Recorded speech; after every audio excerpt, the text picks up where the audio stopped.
देखिए, जो विवादित सीन है उनको नहीं चलाया जाना चाहिए, उनको हटा लिया जाता है यदि, तो वो विवाद समाप्त हो जाएगा। इस प्रकार के विवादित कार्य करने का जो अधिकार है वो किसी को नहीं दिया जा सकता, और इस प्रकार से हमारे हिंदू धर्म का अपमान करने का अधिकार किसी को भी नहीं दिया जा सकता।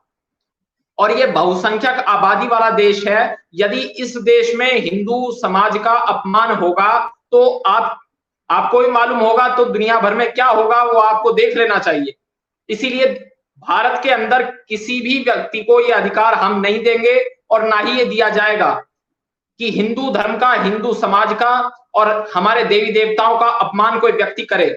यदि इस प्रकार का कार्य कोई करता है तो उसके ऊपर कठोर से कठोर कार्रवाई होनी चाहिए, उसको कारावास होनी चाहिए। जो भी कानून के अंदर लिखा गया है उसके तहत उसके ऊपर कार्रवाई यदि नहीं होती है तो इसका अर्थ है कि कानून का भी सही तरीके से पालन नहीं हो रहा है।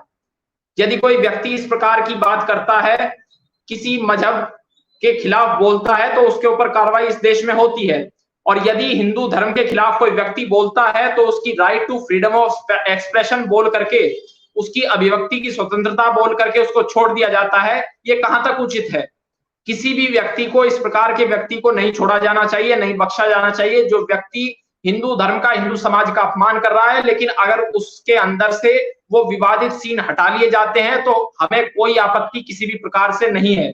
यदि वो विवादित सीन उसमें बरकरार रहते हैं तो उसमें निश्चित रूप से मुझे ही नहीं, करोड़ों हिंदू समाज के लोगों को आपत्ति होगी, क्योंकि देवी देवताओं का अपमान, अपने आराध्य का अपमान कोई भी नहीं करने देना चाहेगा। और यदि इस प्रकार से अपमान इस देश में हो रहा है तो वो घोर निंदा का पात्र है, और वे लोग जो इस प्रकार का अपमान कर रहे हैं उनके ऊपर कड़ी से कड़ी कार्रवाई होनी चाहिए। इस मामले में सरकार का रुख तो स्पष्ट रहता है, सरकार इस प्रकार के लोगों को बिल्कुल नहीं बख्शती है। लेकिन जहां तक बात है इस संबंध में, आपके पास जो लोग ऑडियो भी थोड़ा सा कट रहा है, मैं एक बार फिर अश्विनी मुद्गल जी के